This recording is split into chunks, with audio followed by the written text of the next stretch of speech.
Now myself and Liga have literally just got back from a long run out on the stunning Cornish coast path, and it was actually my longest run to date in the new Norda 002s. Now when I took them out for their first run just about over a month ago, I was really impressed with the changes that Norda had made, especially the different design on the ankle collar and the heel cup. I put a good 70 miles into the shoes now, so I thought it was about time we gave them the Run4Adventure full review treatment. So let's dive into the video and find out how the new Norda 002 has performed.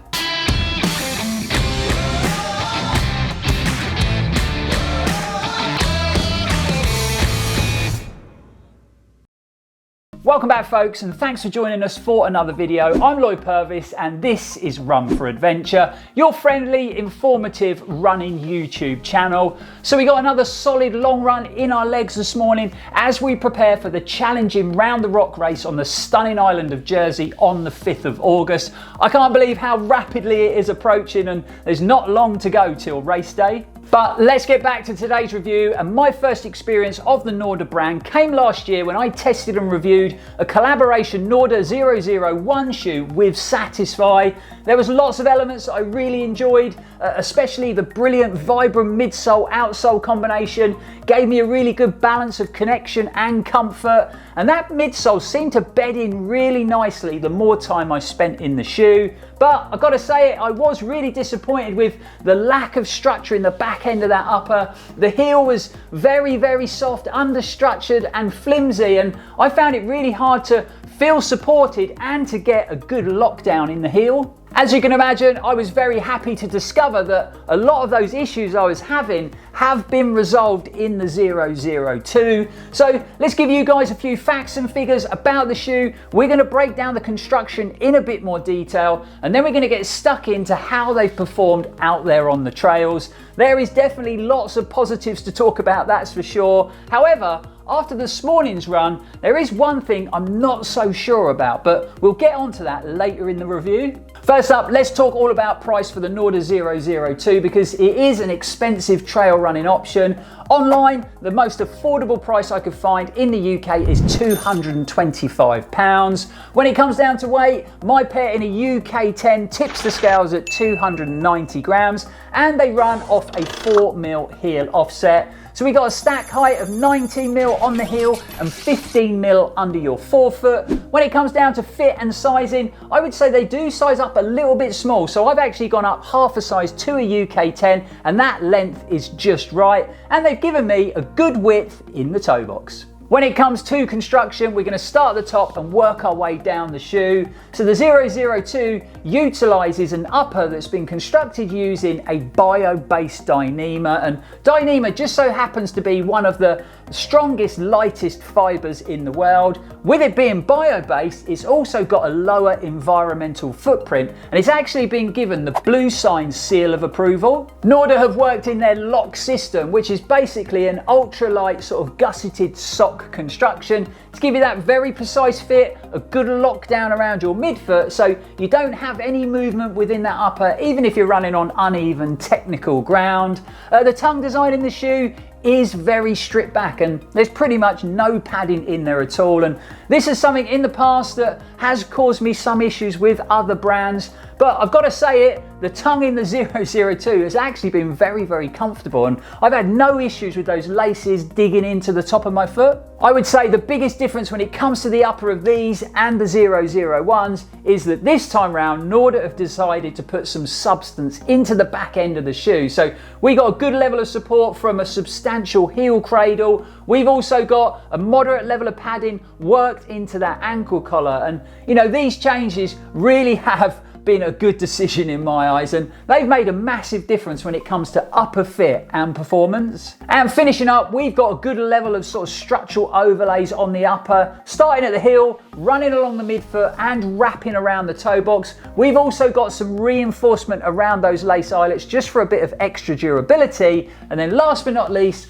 all these stripes you see running across the toe box down either side of that upper are actually high vis, so there is a lot of reflective material on the 002 for safer nighttime running. Moving down to the midsole, and this was definitely one of the standout features for me on the 001s, and it's pretty unique to the Norda brand because they've actually developed this midsole compound with the help of Vibram. Now, a lot of us will know the Vibram brand for producing some of the stickiest, grippiest rubber you'll find on the bottom of a trail running shoe. So we've got a lightweight Vibram SLE midsole. This has been designed to offer high levels of comfort, but still allowing the runner to have sort of a good level of connection underfoot. With the Norda brand coming out of Canada and their shoes being tested and developed on some challenging Canadian trails, the guys knew that grip and traction from the outsole was super important. So again, they turned to the guys from Vibram and they developed this 5mm aggressively lugged outsole design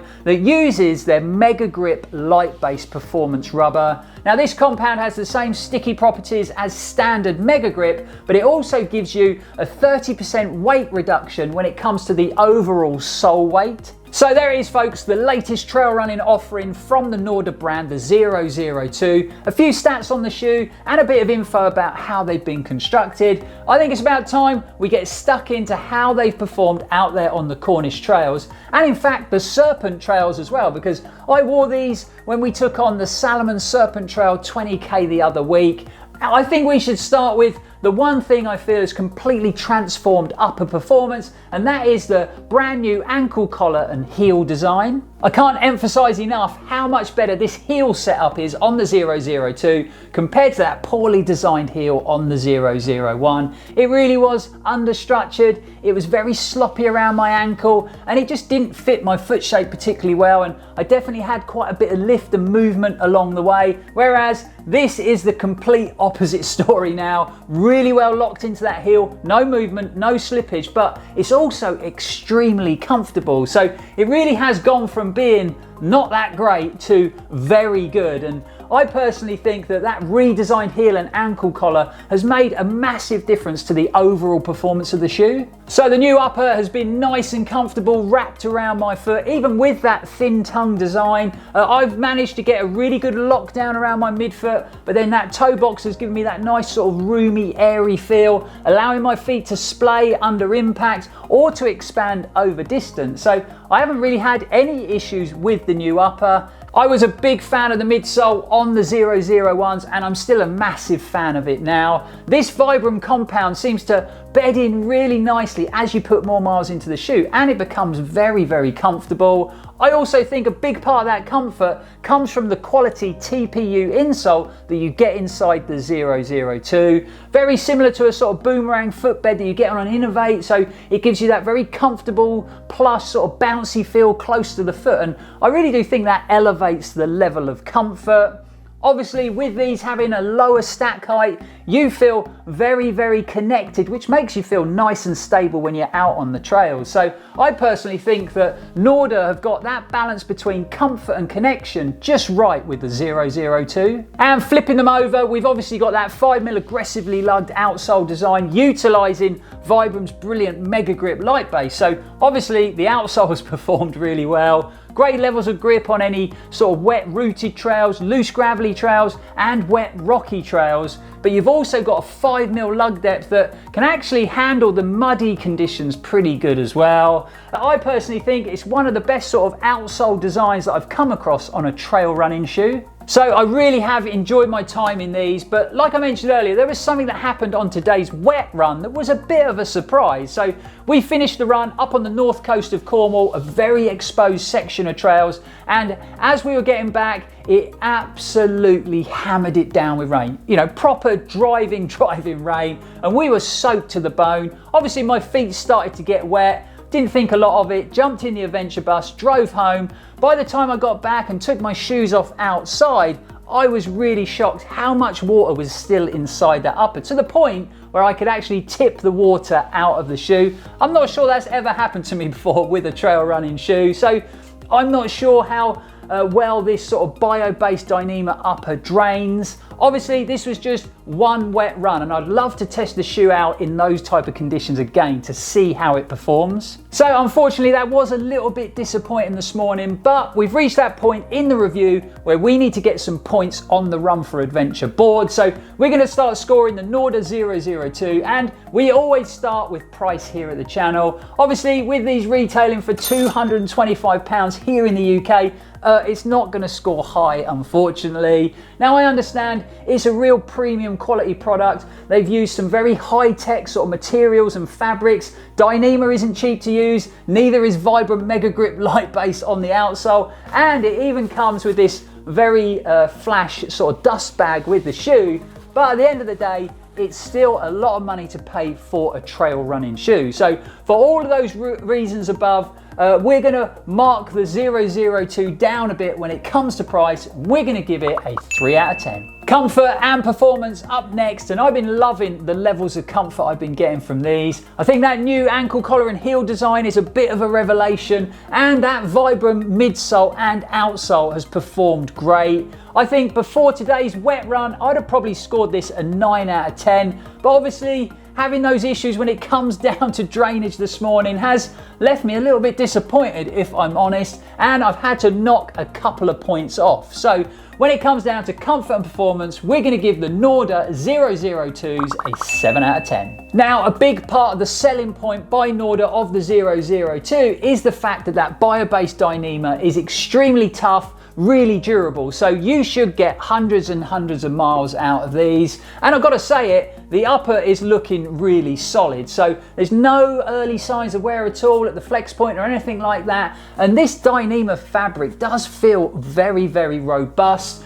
We've got good solid overlays with sort of stitching down them, so I really do think that the upper looks very, very solid indeed. And when it comes to the outsole, I've pretty much got no wear on it at all, to the point where we've still got these little nodules on the outsole, and that's after 70 miles. So I really do think they're going to hold up very well to the mileage, and I should get lots and lots of use out of them. And obviously you should do at £225. So when it comes down to durability, we're going to score the 002 a pretty solid 8 out of 10. So tallying up all the points for the shoe, it's going to come in with 18 out of 30. Now, obviously, a lot of that score is reflected in the high price point, which I think is a real shame because they performed really well. Now, we don't like to score looks here at the channel because we all know it is super subjective, but we definitely like to talk about it. And I personally think the design and styling of the Norda 002 is spot on. I'm a big fan of this black and white colorway.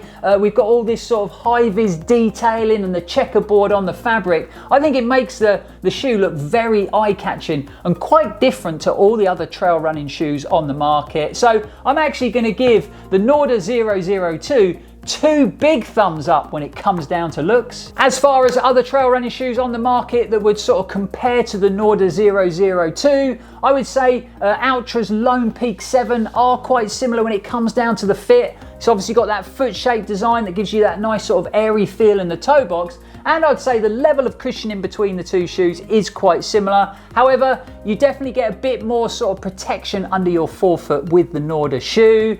Also, Saucony's Peregrine 13, although it is quite a bit more fitted when it comes to the upper, and the Norda shoe definitely gives you a bit more volume and width in the toe box. But the level of cushioning and outsole performance is quite similar between the two shoes. So wrapping up with a quick conclusion, and I definitely prefer the fit, feel and performance of these compared to the Norda 001s. I've just found them very comfortable to run in over distance. This upper has felt very plush, wrapped around my foot, and obviously having the addition of some structure in the heel has been a massive bonus. Like I've already mentioned, I also really like this Vibram midsole outsole combination. I think it really does give you a very good balance between comfort and connection.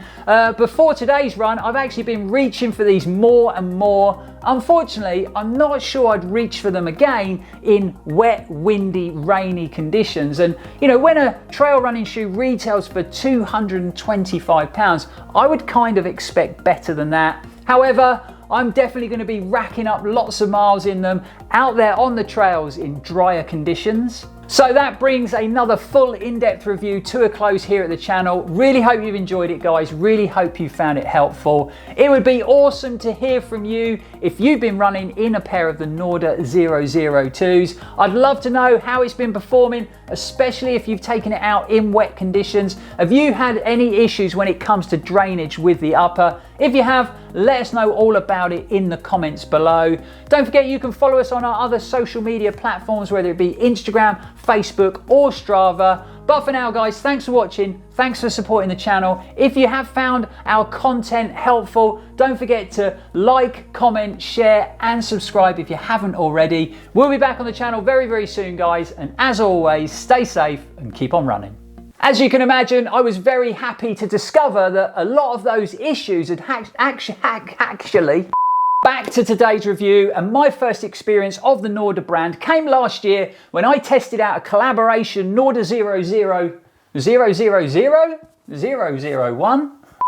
So we got another solid long run in our legs this morning as we prepare to take on the challenging Round the Rock race on the stunning island of Jersey on the